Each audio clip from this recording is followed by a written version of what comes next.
Howdy folks! Last week's subject of tattoos got me thinking about all the good advice that I could give to you folks out there who are yet to get one. I've experienced tattoos done by different methods, by different artists, in shops of varying levels of professionality, and with both good and not so good outcomes, so I'm going to teach you guys everything I know about getting the best tattoo experience.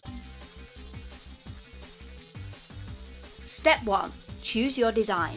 Name anything in the world and I'll bet there's at least one person with a tattoo of it. But when it comes to your first tattoo, you should pick something that's meaningful to you in a way that will stand the test of time, because when you're young, you do feel like your love for something is unbreakable, but believe me, these things change. I know it's tempting to get something just because it's funny or because it looks cool, but the best way to make sure you love that tattoo in the long run is to get something that's truly meaningful to you. Something that you won't look down at in 40 years time and think, oh my god, what was I thinking? Okay, so you've decided on the perfect design. Now you wait. And then wait a bit more.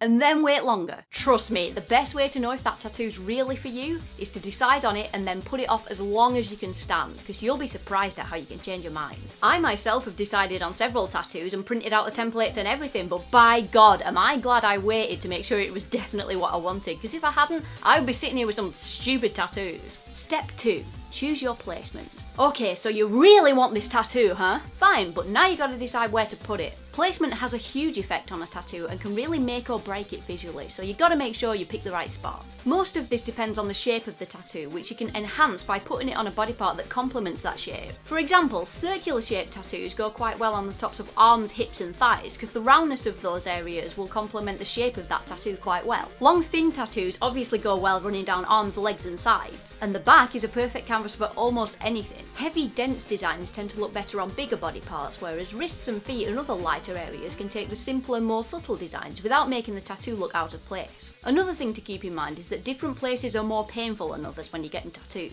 Generally, the more muscle and flesh there is, the less it hurts, but closer to the bone, like the ribcage, hands and feet, can get pretty spicy with all that needlework going on. But then again, it's your choice. If you're happy with it, it's all good. The only other thing I'd suggest is that unless you're lucky enough to be in a job where the boss doesn't mind about tattoos on show, you should probably stick to an area that you can easily cover up at first, just to make sure it's not a problem. And as for size, it's better to get something small for your first ever tattoo, because you can't really be sure how well you'll deal with the pain until you get it, so keep it small. But bear in mind that if the tattoo has quite fiddly, intricate detail, it will need to be a decent size to make sure that all that detail can be articulated properly, and that in 40 years time it won't look like a messy blob. Step 3.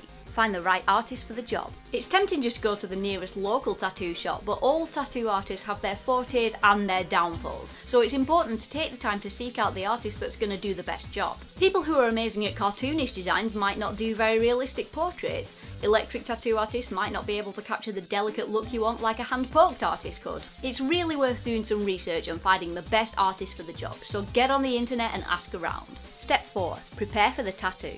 When you've finally got the tattoo booked, there are a few things you should remember so you have a better idea of what to expect. Firstly, anyone who tells you that getting tattoos doesn't hurt is bullshitting you. I'm not gonna lie, tattoos hurt. You're putting needles into your skin, of course it's gonna hurt. But at the same time, it's not quite as bad as you expect it to be, so don't be scared of the pain, especially because everyone's pain threshold is different, so you never know. You might be really good at getting tattooed, it's not too bad. The best way to get through it is to remember that this isn't a bad thing. This pain means that you're gonna have an awesome tattoo that you get to keep for the rest of your life, so it really pales in comparison to the rush you get once it's done. And you'll be surprised how much breathing exercises can help if you're feeling the burn. If you just concentrate on breathing really slowly and steadily, it automatically calms down your body and reduces any panic you feel. Another really good thing to do is to eat something sugary just before you go in, which will raise your adrenaline and power your body through it. Pretty good excuse to eat sweets, right? Step 5.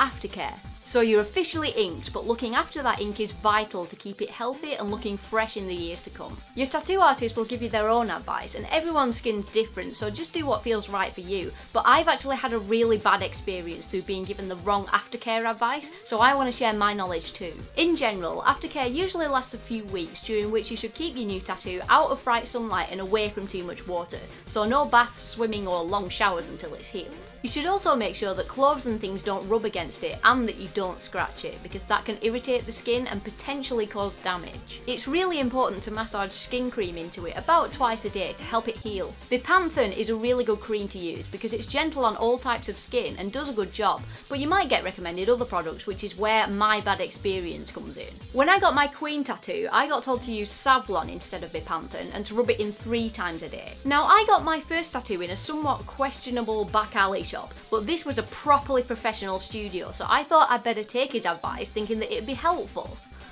No, I did exactly as he said, and within days the damage was already irreversible. The entire tattoo rose up in massive cracked scabs that bled and hurt like you wouldn't believe. And not only that, but with every day that passed I was losing more and more ink. It was just bleeding out the tattoo. Thank God I realised it was the cream and switched to something else, because to be honest I thought I was going to lose the tattoo altogether. I'm surprised it's preserved as well as it has. So don't ever use Savlon on a tattoo because it'll freak the hell out of you and your tattoo will definitely suffer for it. Even with good aftercare, you may experience some small raised bumps in the tattoo, but that's just the skin healing and adjusting, so it's nothing to worry about as long as you don't touch them. When the tattoo feels flat and pain-free, it's fully healed and you can carry on as normal. Just remember to put some sun lotion on it when you're out in the sun so that it doesn't fade, but otherwise it's a-okay. And that's my how-to guide on getting your first tattoo. I hope it helps dispel any myths and helps you guys look forward to the experience. But before I go, there are a few tattooing practices that have earned their place on Shirley's naughty list. Number 1.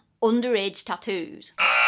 I know it's tempting to sneak off to the nearest shady tattooist who'll do the deed illegally, but I can't tell you enough how important it is to wait until you're the appropriate legal age for your country. Not only are you breaking the law and could get yourself and the artist into trouble, but places that do illegal tattoos aren't the most professional of places, and who knows what filthy equipment they could be poking you with. And the tattoo artist probably isn't even that good if they have to stoop to breaking the law to make money. Trust me, biding your time until you're legal makes it that much more awesome when you finally do it. Which also applies to sex. Who says I never teach you guys anything? Number 2, being uncertain.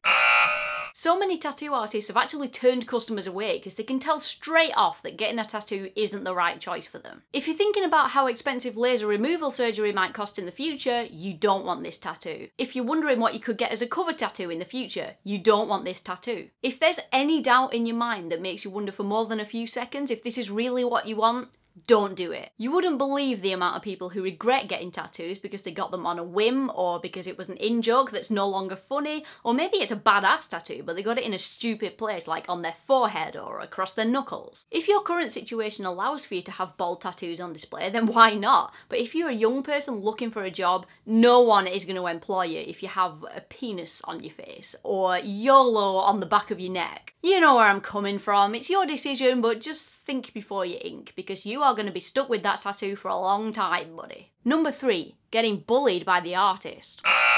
A good tattoo artist should be sympathetic to your needs, and while it's their job to advise you on things like size and placement and aftercare and whatnot, it's not their place to change the tattoo into something you never asked for. If you want a nice colourful sparrow sitting in an oak tree, don't let them pressure you into getting a blackbird sitting in a cherry blossom tree. It's your tattoo, and if they're drawing up templates and insisting on things that you're not happy with, get the hell out of there and go somewhere else. There's no shame in saying no, even right up to the last minute. You gotta be true to what you want. Number 4, skipping the shower. No one likes even standing near someone who smells, so think how your tattoo artist would feel if they're trying to get up close and personal with your skin while you're stinking up the joint. Besides, getting tattooed does make you sweat a little anyway because you're fighting off the pain. Dude, get a shower and wear some deodorant. It's the least you could do. And that, my friends, is my guide to first tattoos. If you have anything at all to ask about tattooing, fire away in the comments and I'll get straight back to you, because there are a lot of myths surrounding tattoos and most of them are a load of crap. Enjoy planning your artwork and I'll see you next week. Bye!